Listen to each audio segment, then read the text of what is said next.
He talked loudly, he talked often, and he talked from a position of a revolutionary. And this attracted young American Jews, especially from New York and Boston, in their moves. These formed the core members of the forthcoming revisionist group, which would be led by Hillel Cook, and which would eventually start the program of bombings and kidnappings that forced Britain out of. Now, Robert Briscoe gave of his expertise in that. He understood how terror worked.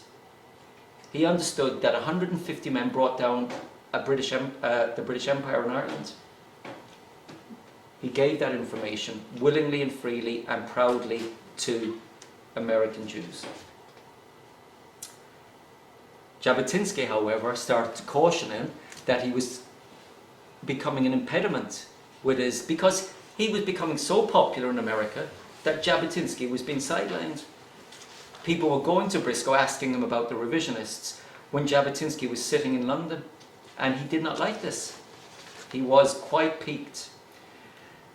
So he gets on to Robert Briscoe. This fact of being a newcomer implies that you cannot have at your fingertips all the factual knowledge which an envoy on your present errand must possess. This Zionist business is extremely complicated. Our new Zionist Organisation position doubly so. The Max Nordau plan and all it involves still more so. There are literally thousands of questions one must be ready to answer, and it is literally impossible to answer them without complete familiarity, not only with our theory, but especially with all the precedents, polemics, clashes, names, etc. Now, Briscoe clearly wasn't an ideological Zionist. Like many of the Zionists of the 1930s, he was reactive. He didn't care that he couldn't put a name occasionally to something. He wasn't worried. He understood the power of political oratory. Again, Jabotinsky wasn't very happy. He carried on. I do not for a second admit that a man of your honesty could deny that most of this equipment is as yet lacking.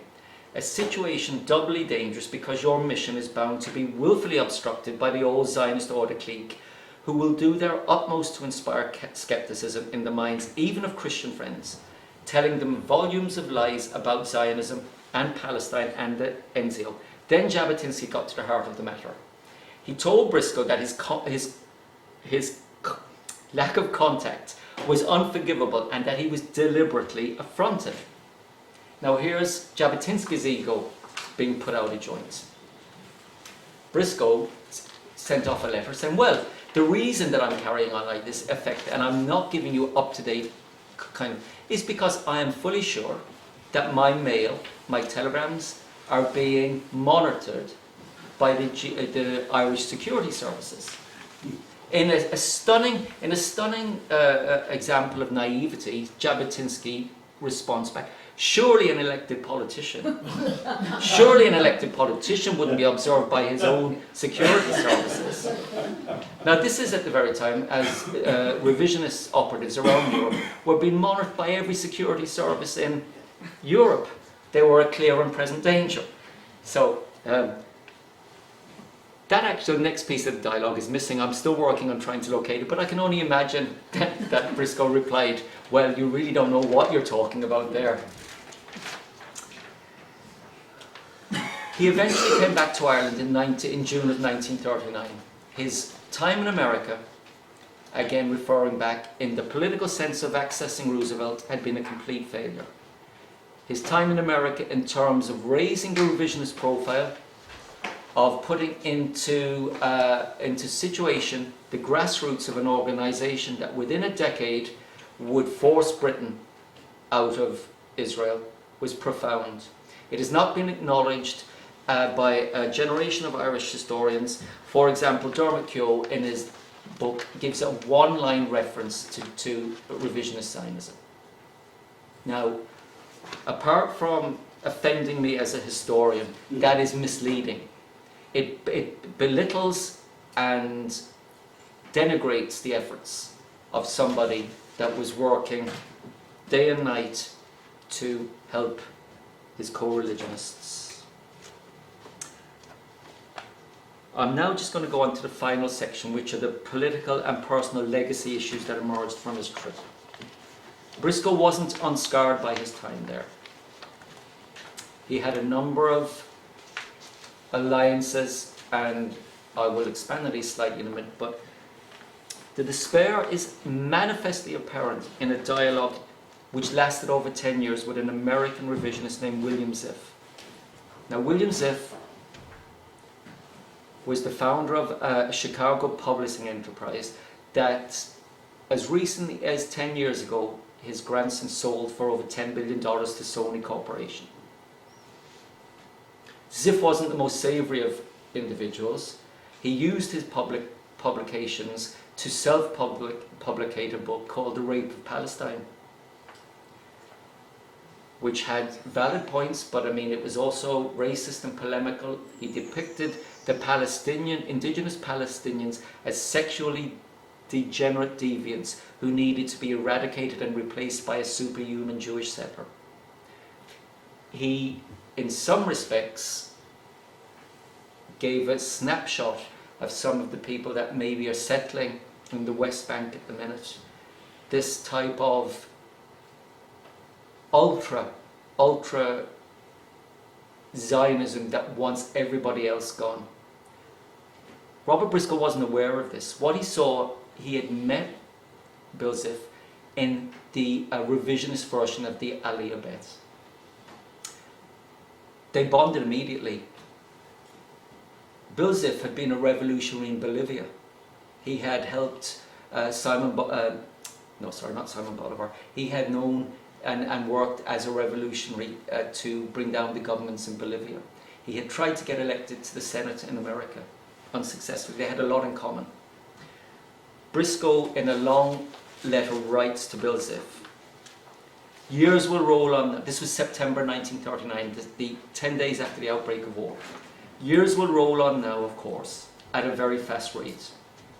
Some of us will survive these years, others will go under. Each cause has to have those who will give their lives and those who will jeopardize their future comforts in a cause. He was clearly despondent at the opposition that he had encountered. Not necessarily the opposition that he encountered from the bureaucrats in America. The one thing that affected him more was the opposition he faced from American Jewry. Talking of this, he tells Ze'ev, the Weizmann group are even now living in the clouds. Their decisions and pronouncements have been weak and without tact. They apparently have their heads stuck out of one window so far that the only view they have is the view from that window. And all attempts to make them look through any other window to see any other view is without success. And in a profoundly moving and very prescient comment, he carries on. It is quite obvious that as far as the Jewish problem is concerned, a lot of it has unfortunately been solved. The population of Jews in Poland will no longer, I feel, be anything like the 3.5 million. And before this war is over, goodness only knows how many more of the people who profess the Jewish faith will be non-existent. You probably remember my phrase so often used that the only solution was Palestine and the only alternative extermination. The significance of this is that this was written 2 years before the Wannsee conference. At the point that Briscoe had this insight, Nazi policy was still exclusion and persecution. It hadn't yet evolved into the murderous ultimate conclusions of the Holocaust. He seemed to be able to see this very clearly. This partially explains why he was so desperately upset. He had tried to convince the affluent American Jews that their co-religionists in the East were about to be wiped out. When he had expressed this to people like Stephen Wise, Louis Brandeis, Felix Frankfurter, they more or less thought he was a lunatic. That the Germans are the most cultured, civilized in Europe, they will come to their senses. This was the mantra that he encountered in America again and again and again.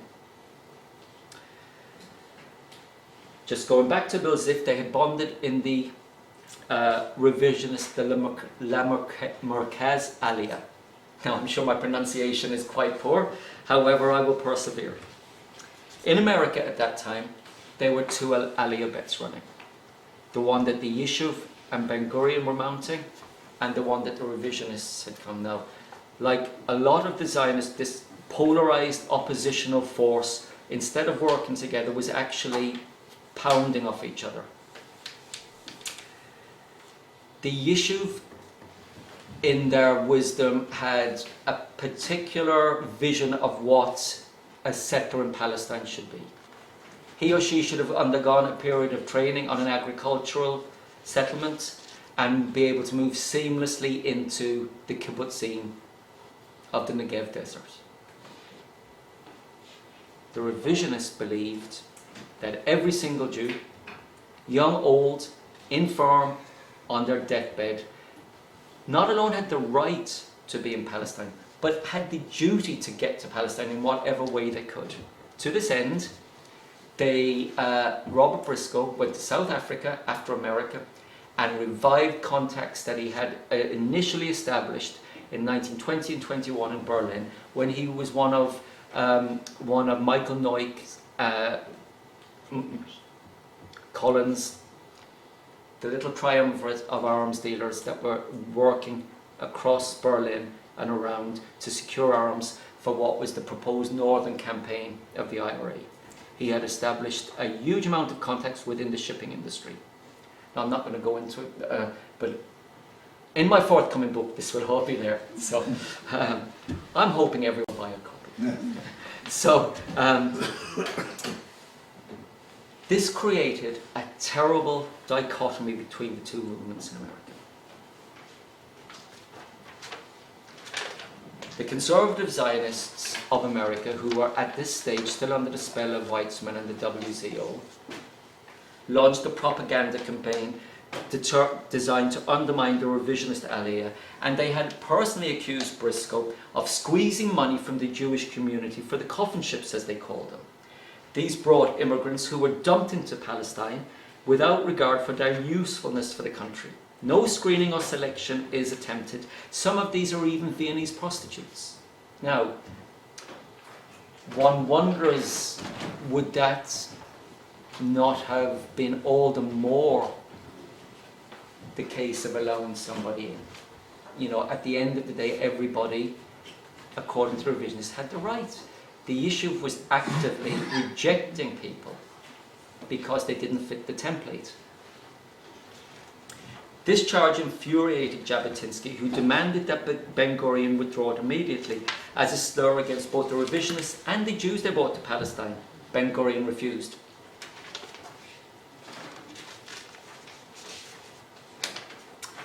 Ultimately, Briscoe would remain part of this mission for the entire duration of the war. This probably summarizes the terrible, terrible plight of the coffin ships. Briscoe wrote to Abe Abrahamson, the chief, one of the senior guys in London.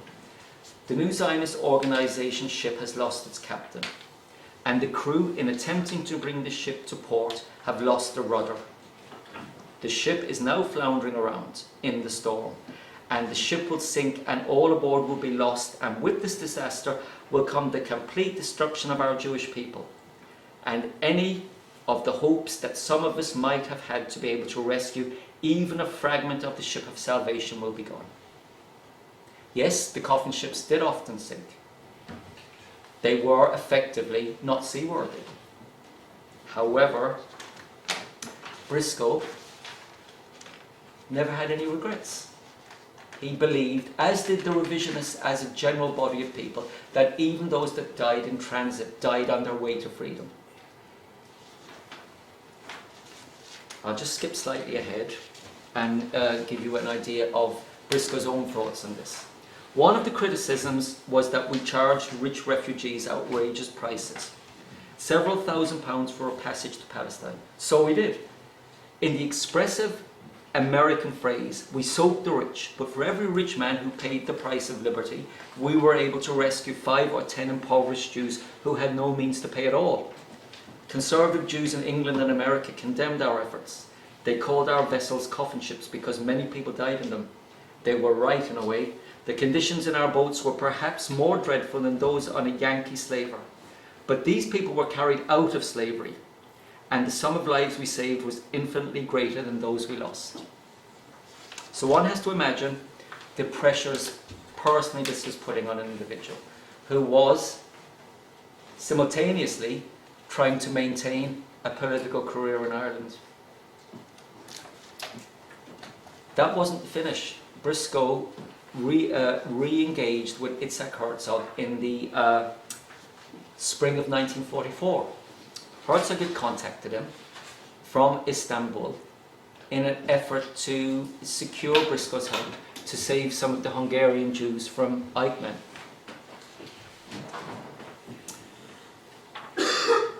What Herzog wanted was Briscoe to be able to locate a ship.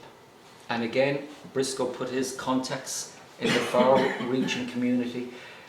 Unfortunately, 1944 was the peak year where every single piece of shipping on a worldwide basis was involved in the invasion of Europe. There wasn't a ship to be had.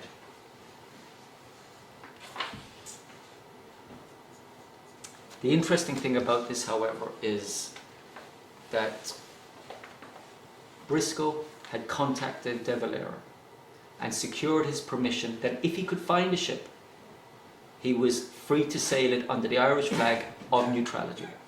This was extraordinarily important because it meant that if a ship could be located, theoretically at least, it could get free passage.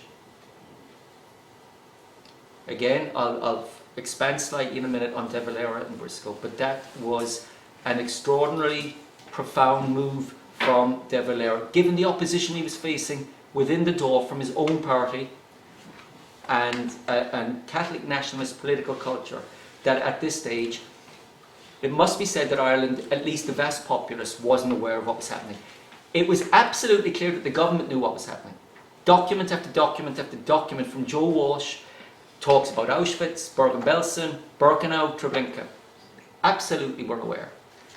Still, they were resisting De Valera's move. He overruled them and gave Robert Briscoe the authority that if he could locate a ship, he was free to sail under the flag. Unfortunately, he didn't get it. Herzog went back to Palestine. A very small number of those Balkan Jews were saved, as few as 7,000, I think. And up to that time, the British Mediterranean fleet were still sinking ships on the way to Palestine. This had, again, a detrimental personal effect. Imagine, as you will, I'm the father of two boys. Imagine, as you will, the enormous stresses this places on somebody who had 8 children? Seven. Who had 7 children back on his own, who would have known full well that just for the luck of where he was born, what would have been facing his family.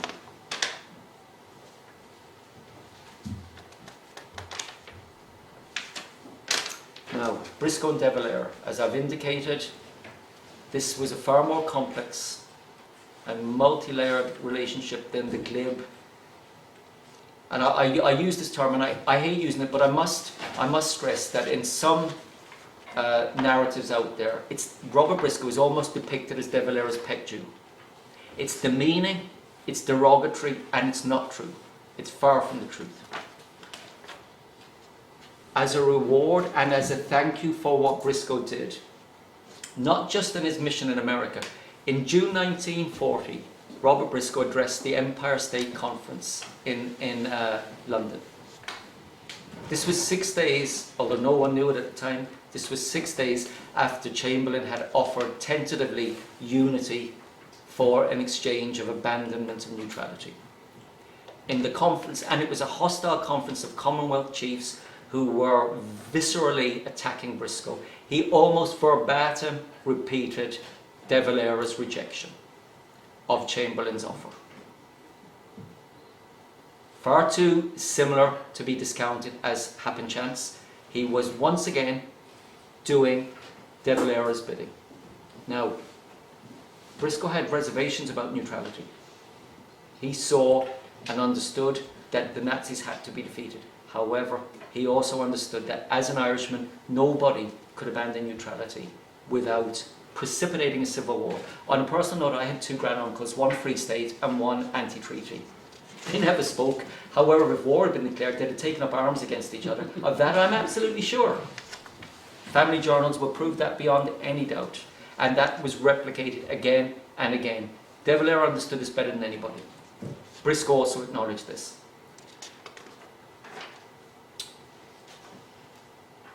In December 1941, Bill Ziff was on this was just prior to the Pearl Harbor, he was on a European tour trying to drum up support for the revisionists. He contacted Briscoe and asked could he visit Dublin. Absolutely. He was detained by the SIS the minute he landed in Britain, and Briscoe intervened with Wilfred Roberts, the Liberal chief whip, to secure Ziff's onward passage to Ireland, where De Valera gave him an official greeting in Dáil Éireann. This immediately opened up not just De Valera but Briscoe to a visceral attack by what I refer to early on as the irredentis Fianna Fáil wing of republicanism. Dan Breen, who was clearly psychopathic, even to his dying day, the people in South Tipperary were terrified of him, launched an attack on Briscoe, demanding to know why he invited a British Zionist agent to Dublin. Now, clearly Breen didn't understand, because while Ziff was definitely Zionist, he certainly wasn't pro-British. However, De Valera had to come in to the fray, and this released Dan Breen's Anglophobia out of a series of letters. And he patently spells it out. I don't give a fig for what De Valera's done. He has sold us down the river. Our 6 counties are still missing. And you as an immigrant, he's referring to Briscoe, who was, by the way, born in Dublin. You as an immigrant and your English friends have 700 years of oppression here.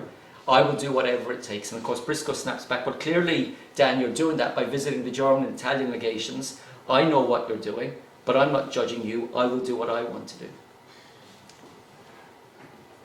De Valera was wounded by this.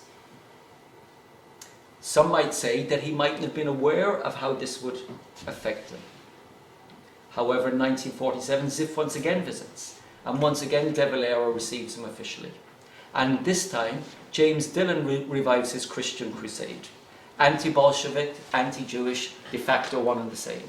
He accuses Briscoe of importing, this time, a communist Zionist agent. However, Briscoe responds back, once again, James, you can do what you want to do. The chief has given me permission to invite Ziff. De Valera stands up in the door in June 1947 and pronounces an end to this. He tells James Dillon and his buddy Oliver Flanagan, who was ably assisting him, that while Ziff might be a Zionist, he is sure he's not a communist. And by the way, I'm paraphrasing now, it must be said, De Valera says, I understand why the Jews want a home.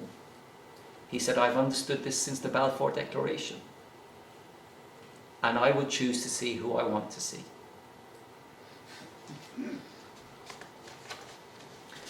Just moving on slightly, another of the Ziff, one of the ramifications of the Ziff visit, was an absolute increase in the G2 surveillance of Robert Briscoe. Now, it has to be contextualized. They would probably not have been doing their duty if they didn't observe an elected parliamentarian who was allying himself with a foreign political body. That's fine. That would be natural in any state. However, the observations are not neutral. They are pejorative and they're personal. On the 19th of June 1940, in a long-ranging recommendation, Colonel Dan Bryan to Joe Walsh of Foreign Affairs, it is reported that Robert Briscoe TD, now returned from his recruiting campaign in South Africa on behalf of the British forces, has called a meeting of the men of his community and instructed them to enroll in the local security volunteers. However, good, God-fearing Christian young men wonder if they are wandering into a synagogue. There are so many Jewish volunteers, and one has to wonder, why are they volunteering?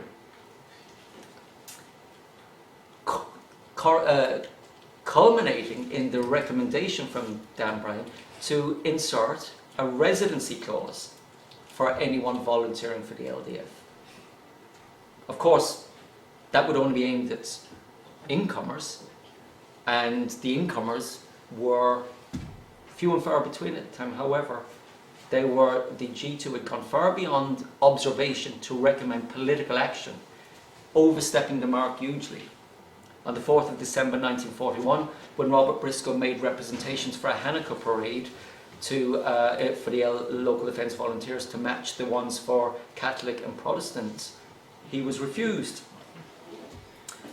The operative from G2, this branch has definite information which shows that Mr. Briscoe holds a high place in the councils of international Jewry and was in the summer of 1941 a member of the Nisui. Furthermore, while the relevant provisions of the Constitution in relation to the Jews are not lost sight of, it would be foolish to ignore the fundamental characteristics of the Jewish people, in that they have no national allegiance and are described by those who have studied the Jewish problem as being supranational or international in character.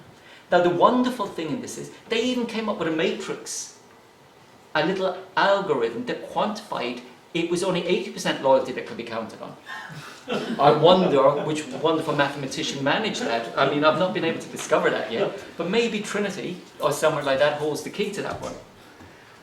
In the longest and most detailed report on the 3rd of November 1942, the latest development is that the new Zionist Organisation have begun an intensive campaign for recognition of the Jewish people as members of the United Nations. Briscoe has been cabled to this effect, and these cables suggest that Briscoe is regarded as a very important figure in world Jewry. Fine. However, the last paragraph shows the prejudice of the person making that report. He interests himself in visas for Jews on the continent and is, as is to be expected of one of his race, an internationalist indulging in any and every line of business that will bring financial benefits. Objectivity out the door.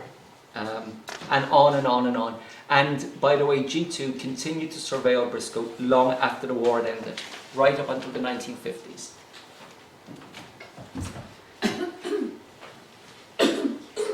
The knock-on of Jabotinsky and Briscoe's fallout in America was profound. Now, Briscoe never lost a reverence for Jabotinsky personally. He did have difficulties, internal political differences, which lasted beyond his. Briscoe advocated continuously raising the profile. Jabotinsky was more political, in the sense of politicizing everything. No one was listening to him. This came to a head after Jabotinsky's death in August 1940. This precipitated in Robert Briscoe a process of withdrawal from the revisionists. Immediately Jabotinsky died, the military wing, or the ultra-military wing of the revisionists, made a power grab. This in turn caused a lot of internal conflict. And Briscoe at this stage had, while always a proponent of direct action, would not countenance a direct military attack on Britain and Palestine at that time. It would be not out of any great moral rejection, but it would be counterproductive politically.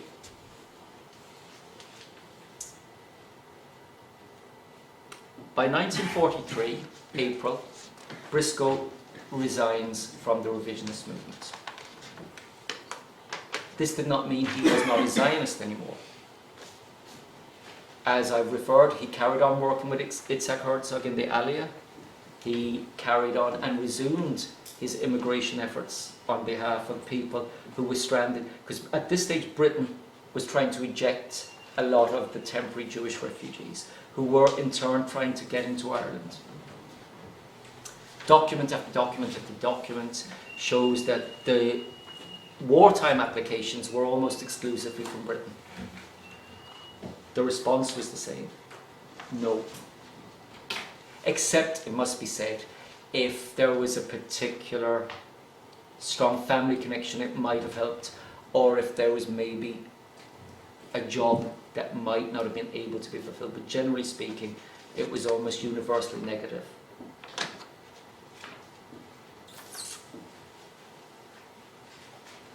The Jew mandate that Briscoe worked under throughout the 1930s and 40s, it's extremely important to acknowledge this. He was an Irishman first and foremost. He became a senior revisionist Zionist. He developed an understanding and passionate belief in the necessity for a Jewish home in Palestine. He never abandoned this. However, he had issues with revisionist Zionism and how they were going to achieve it afterwards. Just to finish up, I will quote his eulogy on the first Yarzit anniversary. I do know it means anniversary. I'm not, again, pronouncing it correctly. Who? Yahrzeit. Thank you very much. I will remember that. Of Jabotinsky's death. Now this is where his dual mandate becomes, there's a symbiosis in his thinking. To appreciate any man's worth, one has to know his qualities. To appreciate the worth of a really great man, one has to have respect for his qualities. Vladimir Jabotinsky had, however, so many qualities that it is impossible to single out any special one and to say in that he was great. On Vladimir Jabotinsky fell all the abuse vileness could produce. A man good and true, maligned every hour of every day. Had he served any other people, his value would have been honoured and esteemed, and he would have been brought up to the level of ordinary man's highest regard and love. Only once did he, in my opinion, ever meet a man equally imbued with the love of his people, Eamon de Valera. I had the honour of arranging the meeting between them. These men understood each other immediately. Each realised in the other burned that unquenchable fire of service in the cause of people. Two men equally contemptuous of things material, two men who knew the value of idealism. And on that note, I will say